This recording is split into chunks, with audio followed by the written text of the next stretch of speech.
I never imagined the woman I married could live a double life, until the truth hit me like a freight train. Part 1.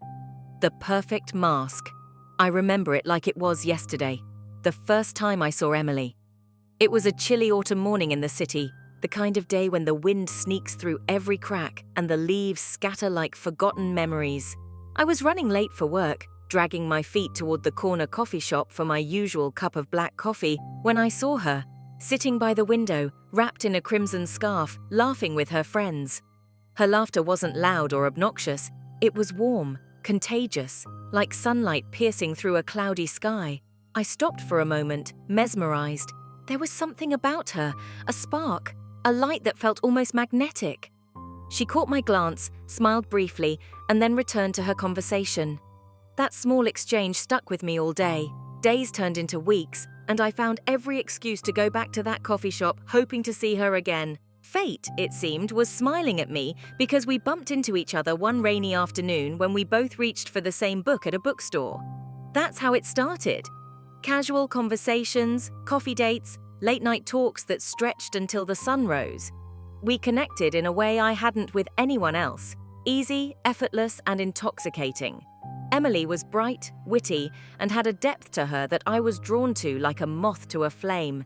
It felt like the kind of love you read about in novels, the kind that promises forever. After 2 years, we stood hand in hand, surrounded by family and friends, exchanging vows that I believed were unbreakable. Our wedding day was a whirlwind of joy, tears, and promises, whispered in the quiet moments between the ceremony and the reception. The early years of our marriage were filled with happiness. We found an apartment downtown, painted the walls together, and filled our home with memories. From lazy Sunday mornings to late-night talks about our dreams and fears. I thought we were perfect, but slowly, the first cracks appeared. At first, it was little things. Emily would get a text and quickly hide her phone when I entered the room. She'd have late meetings that stretched into the early hours, and sometimes I caught her staring off into space, distant and distracted. I told myself I was being paranoid. Maybe work was stressing her out. Maybe I was overthinking. But the unease grew. One night I came home early from work, hoping to surprise her with dinner. The apartment was empty, the silence deafening. Her car was gone, and my phone calls went unanswered. I waited for hours, anxiety gnawing at me. When she finally arrived, the faint scent of perfume clung to her coat, perfume that wasn't hers. I asked where she had been. She smiled tiredly and said, "Work ran late, you know how it is." But her eyes betrayed her. That night, I lay awake, the silence around me deafening, heart pounding with a mixture of fear and disbelief. How could the woman I loved so deeply be slipping away from me right under my nose? Days later, I found myself scrolling through her phone when she wasn't around, an act I swore I'd never do. There, among innocent messages from friends, were texts from a man named Adam, flirty, secretive, filled with inside jokes and words that made my stomach twist into knots. When I confronted Emily, she didn't deny it. Instead, she looked at me with tears in her eyes and whispered, "I'm sorry." That one word shattered me. The woman I married, the woman I thought I knew, was living a lie. I spent sleepless nights trying to piece together what had gone wrong. I replayed every moment, every word, searching for clues I had missed. Had I been blind, naive? Could our love survive the betrayal? Or was this the beginning of the end? This was just the start of a journey I never wanted to take, a journey into lies, heartbreak, and the painful search for truth. Part 2. Shadows Behind Closed Doors. After I first saw those messages from a man named Adam, the world I thought I had built with Emily began to crumble like a house of cards. I felt like I was living someone else's story, where I was nothing but a spectator, and the main characters had long stopped being who they seemed. In the first few days, I kept replaying everything in my mind, trying to figure out how it had come to this. Every memory we shared, the laughter in the kitchen, our shopping trips, the cozy nights on the couch, felt suddenly false if not outright lies. But the reality was far worse. I tried talking to Emily, but her answers grew more distant. She either retreated into silence or changed the subject, as if she feared the truth would blow up everything between us. One night, unable to hold back my pain any longer, I asked her straight, "Why? Why did you do this?" She looked at me, eyes heavy with exhaustion and regret, and whispered, It's not about you. I got lost. It felt like something was missing in our life, and I started looking for it somewhere else. It was hard to believe. We had been together for years, and suddenly she said she didn't feel fulfilled in our marriage. I thought we were happy, or maybe I just refused to see the truth. Realizing the person you love most can hide an entire life from you is like falling into an endless void. That night, I made up my mind. I needed to know everything. No half-truths, no excuses. I started watching her quietly, not out of revenge, but because I needed to understand. I noticed her changing her phone password, hiding messages, always rushing out the door. Yet, every morning she'd look at me as if nothing was wrong. One day, I saw a man standing by our building entrance, someone I shouldn't have seen, tall, confident, with a guarded expression. He was clearly part of that other life Emily led, the one I was shut out from. I realized then I wasn't just a witness to her betrayal, I was a prisoner of a secret that was eating me alive. Our home, once a sanctuary, became a place where I felt utterly alone and betrayed. My mind kept spinning around one question: why? Why did she choose him? Why didn't she come to me with her pain? How could I have missed her suffering? I tried to keep myself together, for our daughter, our little girl who knew nothing. Her happiness was my anchor, my reason to not let everything fall apart. But every time I saw Emily near her phone or close to that man's world, I felt an invisible wall grow between us. I waited for answers. All I got was silence and coldness. My pain sharpened, my anger grew, and yet, deep down, a small hope remained that maybe we could fix this, that she might come back to me, that we could find our way home.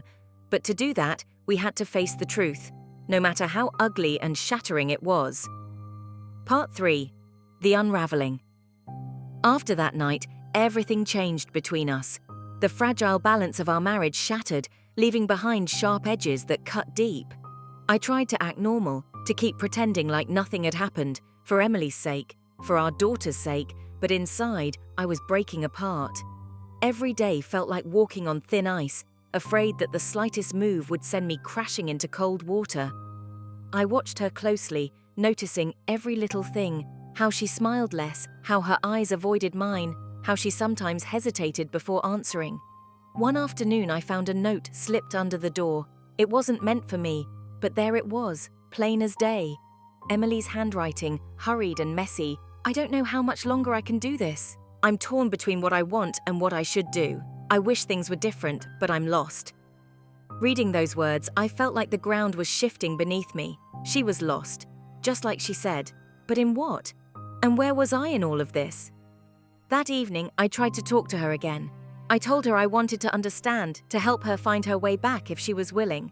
She looked at me with tired eyes and said, "I don't know who I am anymore. I thought I did, but I don't." Her confession was like a punch to the gut. The woman I loved was disappearing, swallowed by a confusion and pain I couldn't reach. I wondered if our love was strong enough to survive this. Could we rebuild something from the ruins? But it wasn't just about us anymore. There was a man, Adam, who was now a constant shadow in our lives. I didn't know how much he meant to her or how deep their affair went, but his presence was a wound that refused to heal. I remember one night when Emily left the house abruptly. I followed her from a distance, heart pounding. She met him in a quiet park, their voices low but urgent. I stayed hidden, watching the two people I loved in a tangled mess of lies and secrets. That night I realized the fight for our marriage wasn't just with Emily, it was with this other life she'd built without me. I was angry, hurt, desperate, but most of all, confused. How do you fight for someone who's already halfway gone? Days passed, each one heavier than the last. Emily started coming home later and later, sometimes not at all. Our daughter asked questions I couldn't answer, and I held her close, wishing I could shield her from this storm. I spent nights scrolling through old photos, our wedding day, holidays, silly moments, searching for a sign of when everything started to slip away. Was it something I did? Something I failed to do? I wasn't sure anymore. All I knew was that I was standing on the edge of losing everything that mattered to me. Part 4. Breaking Point. The days blurred into a haze of silence and tension. Emily and I were like two strangers sharing the same space, a house that no longer felt like a home. Every glance, Every word was weighed down by the unspoken truth hanging between us. I tried everything I could think of to bring her back, conversations, gifts, memories. But it was like trying to catch smoke with my bare hands. She was slipping further away, and I was powerless to stop it. One evening, after putting our daughter to bed, I confronted her again. This time, I couldn't hold back the anger that had been building inside me for weeks. "Why won't you just tell me the truth?" I demanded, voice shaking. "Who is he? What does he mean to you?" Emily's eyes filled with tears, but her voice was cold. "You don't understand. It's complicated. It's not just about him." "What then? Because from where I'm standing, it looks like you've already chosen." She looked away, biting her lip. "I never wanted to hurt you. I never wanted this to happen." "Then why? Why lie to me for so long?" The room grew heavy with silence. I realized that the woman I loved was drowning in her own guilt and confusion, and so was I. I was torn between rage and heartbreak, wanting to scream and break everything, but also wanting to hold her and beg her to stay. That night, sleep wouldn't come. I lay awake thinking about everything. Our wedding vows, the promises we made, the life we dreamed of building, and now it all felt shattered. Days later, Emily packed a bag. She said she needed space to figure out who she was without me, without us. I wanted to fight, to beg her to stay, but I was drained. I watched her leave, the door closing behind her like the end of a chapter. For the first time, I faced the silence of an empty house. The absence of her laughter, her warmth, her presence. It was suffocating. I knew then that this wasn't just a marriage in trouble. It was a war. A battle for the soul of everything we once shared. But even in that darkness, a part of me refused to give up. Because love, no matter how broken, still held a thread of hope. I wasn't ready to let go. Part 5. Fractured Pieces. The house felt empty in a way I hadn't imagined possible. Every corner echoed with memories, and yet there was a hollow silence that screamed louder than any argument ever could. Emily was gone, but the ghost of what we once had lingered in every room. Days turned into restless nights. I found myself pacing the floor, replaying our last conversation over and over. Her words haunted me. "I never wanted to hurt you." But the wounds ran deep, and some nights the pain was unbearable. Our daughter, innocent and unaware of the full truth, clung to me tighter than ever. I wanted to shield her from the storm raging inside me, but it was impossible to hide the cracks. Her questions came softly. "Is Mummy coming back?" And each time I struggled to find the right words. Work became my escape, the only place where I could lose myself in numbers, deadlines, and endless meetings. But even there, the weight of betrayal pressed down on me, making concentration a distant memory. One evening, while going through old photos on my phone, I stumbled on a picture of Emily smiling, real and carefree. It was a reminder of who she used to be and who I thought she still was. A sudden wave of grief hit me. Was that person lost forever? I tried reaching out to her, sending messages filled with hope and desperation, but the silence was deafening. It was like shouting into an empty room. No replies, no explanations, just emptiness. Then came the day I found out about Adam's presence in our lives more fully, from a mutual friend who accidentally let it slip. Hearing his name in that context, as more than just a stranger, felt like salt on an open wound. Anger bubbled inside me, fierce and uncontrollable. I wanted to confront him, to scream, to demand answers, but more than anything, I wanted Emily, the woman I married, the mother of my child, to come back to me, to choose us. The question I kept asking myself was this: could love survive such a fracture? Could trust ever be rebuilt when the foundation was cracked? I wasn't sure anymore. One thing was clear: this was no longer just about two people. It was about the family we had promised to protect, the life we had dreamed of creating, and despite everything, I wasn't ready to let go of that dream. Part 6. The Turning Point. The weeks that followed Emily's departure were some of the darkest I've ever known. The silence in the house was deafening. Every creak of the floor, every whisper of the wind outside reminded me she wasn't there. But more than her absence, it was the uncertainty that gnawed at me, the what-ifs and the whys that played on repeat in my mind. I tried to hold on to hope, clinging to the belief that maybe, just maybe, this was a rough patch we could survive. I kept telling myself that love was stronger than mistakes, that forgiveness could bridge any distance. But then came the reality check. One rainy afternoon, I saw her walking down the street with Adam. They were close, too close, her hand in his, the way she looked at him, something I hadn't seen in a long time when she looked at me. It wasn't just affection, it was the kind of connection that cuts deep, the kind that makes you realize you've already lost. I didn't confront her then. I just watched from afar, feeling more alone than ever. That night, I sat down and wrote a letter. Not to send, but to pour out everything I was feeling. The hurt, the anger, the love that refused to die. I read it over and over, realizing that no matter how broken things were, I still cared deeply for the woman who once was my whole world. I began seeing a counselor, trying to untangle the mess of emotions inside me. It wasn't easy. Every session dug up memories and pain I thought I had buried, but it was a start, a chance to understand myself and what I truly wanted. Slowly, I began to rebuild pieces of myself that I had lost in the haze of betrayal. I reached out to Emily again, not with accusations, but with honesty. I told her I was willing to listen, to understand, and to fight for us if she wanted to. Her response was cautious but real. We met one evening in a quiet cafe, the air thick with tension and unspoken words. We talked for hours, about our fears, our regrets, and the future that seemed so uncertain. It wasn't a fairy tale reunion. There were tears, frustration, and moments where it felt like everything might fall apart again.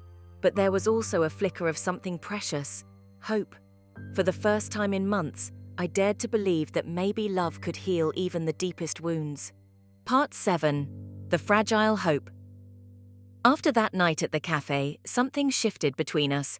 A fragile, tentative thread of connection began to reweave itself. It was as if we were both standing at the edge of a vast canyon, trying to build a bridge out of broken pieces and uncertain hopes. The days that followed were filled with awkward conversations and hesitant gestures. Emily didn't come home right away, but she started calling more often, sharing small bits of her life, her fears, her confusion. I listened, really listened, in a way I hadn't before. Our daughter was still at the heart of everything. The reason neither of us wanted to give up completely. We made promises, not grand declarations, but simple agreements to try. To be honest, to be patient. Some days were better than others. There were smiles again, shared memories that sparked laughter, moments when I saw glimpses of the woman I fell in love with. But there were also setbacks. Cold silences, misunderstandings, the lingering shadow of Adam that neither of us could ignore. I struggled with my own anger and jealousy. Every mention of Adam was like a fresh wound reopening. I hated him for what he'd taken, but I also hated myself for feeling so weak. Emily was trying, but I could see the battle inside her.